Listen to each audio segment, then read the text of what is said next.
Hi, everybody. I'm here with Dan Halstead, and we're going to be talking about context. And Dan and I talked about this about 10 days ago, and I thought it was really interesting. So I wanted to just talk with Dan about it and share it here on LinkedIn for 10, 15 minutes. And really interested to know what you think. So, Dan, give us a bit about you and your background first, because it's very interesting. Thanks, Adam. So I started my first recruitment business in my early 20s. I was 24. That's Kite Human Capital, which we still have today. I grew that really quickly. It was Sunday Times fast track company. We got a number of recruiter awards. I think we're 5 recruiter awards now as a business, and I've actually we've got a fantastic team there. We've got different people running different divisions, and I haven't been running that business for more than 10 years. So their success is their own. They're fantastic. What I've been doing the last 10 years, I started and founded a fintech business. We sold that to an American tech firm. It was a great journey. We raised money, we sold it. It wasn't like a life-changing outcome, but we did get to work with some superb people, building teams and doing some quite interesting stuff. And then more recently, the same tech team and I have been working together on something that I've wanted to do in recruitment for about 15 years. So the insight here is search in recruitment hasn't changed since 1995. It's still a bunch of keywords, it's still a CV and a job spec. And AI now is about matching that CV to the job spec. But in reality, I know from my recruitment career, and anyone else who's recruited will know this, um, most CVs, not most CV, a lot of CVs contain inaccuracies, and most job specs are incomplete.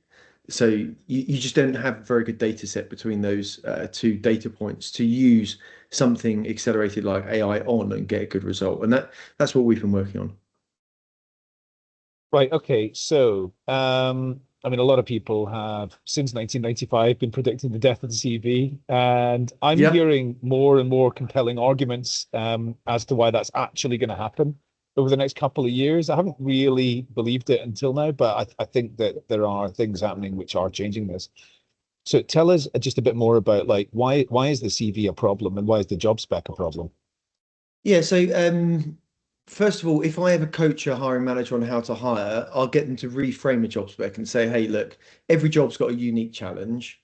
Every person coming into this job is going to be their success ultimately in the role is not going to be down to their skills or what they've done in the past. It's how they actually address that unique challenge. So you need to be crystal clear about, what that challenge is, how you measure it, and everyone involved in the hire needs to share that view for this to be a successful outcome. Almost no job specs start with that in mind. Most of them come with a kind of standard template, looking for this skill, that skill, that skill. Here's the opportunity. Come on, come and work for us. Come on in. The water's warm. It's lovely here, and we're going to look after you. And that just brings the wrong people into the process. And what we do in terms of CVs is we teach people to put their very best attributes on their CVs and send those CVs to as many companies as possible. So you get companies advertising jobs online and getting hundreds and hundreds of responses. A lot of those are now either written by AI or the covering letters written by AI. And then it's someone's job to go through two, three, 500 applicants and try and pick out the 10 that you should meet. And then when you get to a meeting, it's actually really difficult to make an interview stick as well. So there's been a lot of studies, and we've done our own studies, that it's very, very low prediction rate between booking an interview, thinking this person is going to work out, and that person actually delivering value over a 12-month period. So yeah, I think Okay. that's the main challenge. Okay. So there's quite a lot of technology out there that matches CVs with job descriptions. And so it sounds like from what you've described in terms of the background, that's actually not the answer anyway. All that's doing is making a process which is actually not very effective. It's just making that happen faster. So tell me, first of all, am I right about that? And second of all, if I'm Yeah, right about that, tell me about your kind of unique our sort of insight. approach. Yeah. Yeah, okay, cool. So yeah, I think you're definitely right about that. I just don't think I think we could spend billions and billions on matching CVs to job specs, and I don't think it's going to improve quality of hire. I don't think that's the path. The way that we look at it is actually our insight in our own recruitment. And if you've ever read any of the kind of are high performing recruitment books. They all center on a couple of topics, but one of the ones that's key is try and get recommendations from your internal team on who they want to work with in the future. And there's a difference between that and a referral, paid referral, like, hey, I've met someone down the pub, they're really great. I can make 5K by them joining our business, is a bit different to we're going through a massive amount of trauma as a team. We've got to achieve this massive challenge, and there's someone I know that can help to do this. And I would consider that a recommendation. So what we've done is we've brought that insight into a piece of software, and that piece of software says, right, first of all, instead of thinking about purely skills and job spec matching, how can we build up a performance profile on people and who they like to work with and where they're successful? How can we actually map an entire talent market and do things the other way around? So instead of starting with a job spec and then advertising it to all the people looking for work, start with a view of a lot of the people who are not looking for work may be your best hire. So going beyond even passive candidates to completely off-market candidates. And if you map that entire market and say, right, well, I'm looking to hire a Java developer or project manager or whatever it is that you're looking to hire, who are the very best people in the market who I have some kind of access to and I can validate and verify their performance.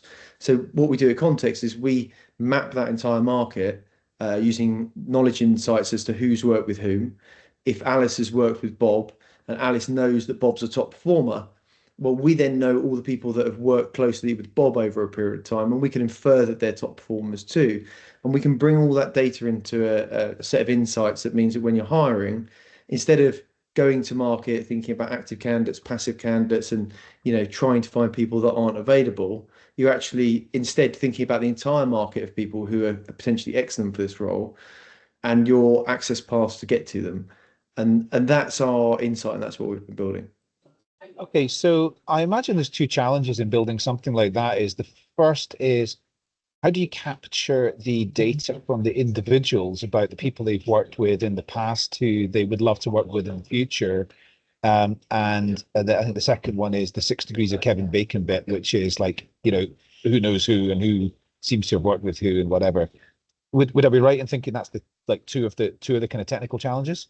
Yeah, so there are quite a few technical challenges actually. So we've got on our team three exceptional technologists, two exceptional technologist leader, and a PhD in AI to try and put this together. So it is a very complicated technology problem, definitely.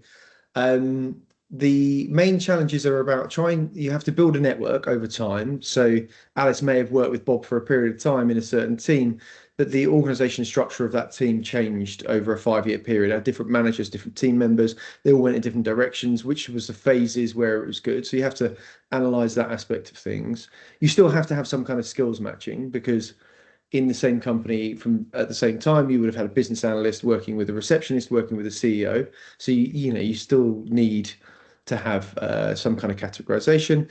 And then you need a learning algorithm. And that's one of the things that we've developed. And we're actually under the patent process for some of our technology.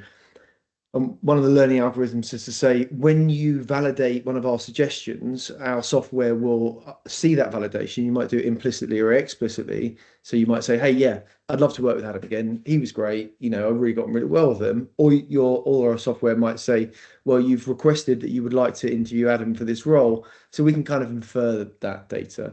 And what it does is it learns for an organization, the type of people, environments, teams, and phases in that team of people that would be really suitable for them.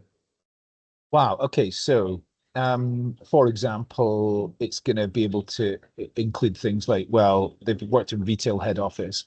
Head office is like a million miles an hour, Yeah, whereas somebody else has worked in, I don't know, law firm head office, and law firm head office is maybe a much lower velocity kind of pace. Big decisions need to be made, so high degree of gravitas on all the things that they're working on. Those types of things around culture, like industry, you know, industry profiles, and dynamics. Yeah, I yeah. mean, all that stuff can be represented by data. So you don't necessarily have to know. this bit like the way that AI works in itself, the large language model AI. You don't need to know the topic in order to be able to predict what's about to happen. So we're using all of these kind of uh, markers and data insights to predict what should be about to happen effectively in the talent market. And that means that we can serve really intelligent suggestions to people about who they should hire and how they should access them. Does I imagine, that answer the question? yeah, it does. I imagine things like is this company that they worked in the market leader, or is it a challenger brand? That's probably also going to impact on like the type of work they did and the type of stresses that they've had to deal with and things like that. So it does seem like there's a lot of different factors which could become very complex. So I can see why it is a challenging tech Yeah, it's a objective. challenging thing.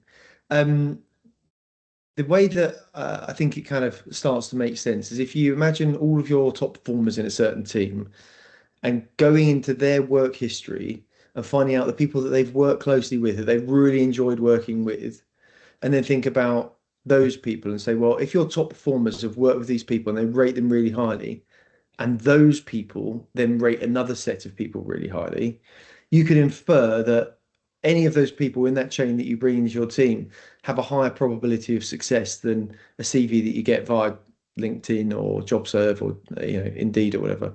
Um, so it's that predictability.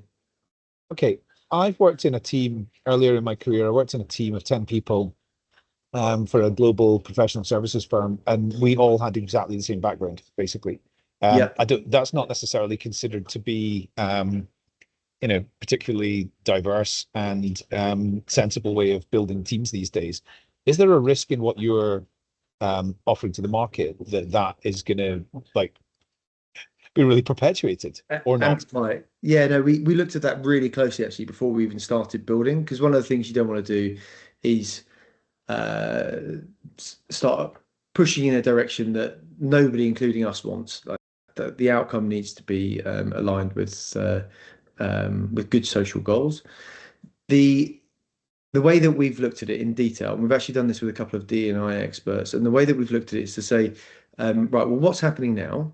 Well, what's happening now is people are receiving CVs and they're interviewing people, and there is unconscious bias, and we're all aware that that's a thing, and it's very hard to move away from unconscious bias. And there are referral platforms where I can recommend my friend from down the pub, but typically I recommend the guy I went to school with, and they tend to be the same age as me and the same profile and all of those things. If you actually look through someone's work history, and you gave an example there, if you worked with people that were all really similar, that's actually not typical in our experience. So it was a long time ago, as you said, but if you looked around your office today, and if I look around my office, that's not typical. The top performers I've worked with come from completely different backgrounds. They're different genders, different backgrounds, religions, ages, but they're top performers, each of them, and they have their own sort of set of independent values and career histories, but they all deliver to a really excellent level.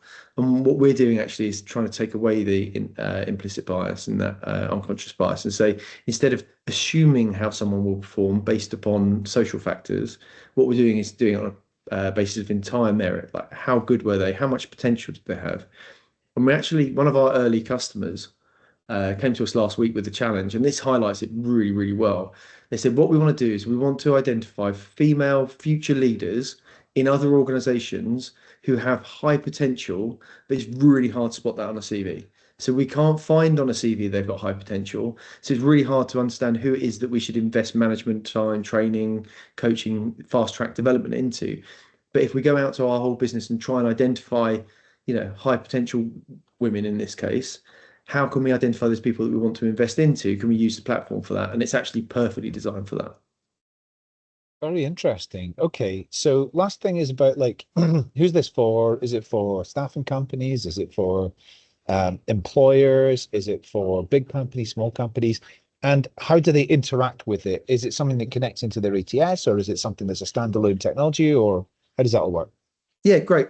So we're really early in this, and one of the reasons we're having this conversation, and thank you, is describing it and explaining what we're doing from a basis of, I know it works. We've actually used it in our recruitment business. It works fantastically.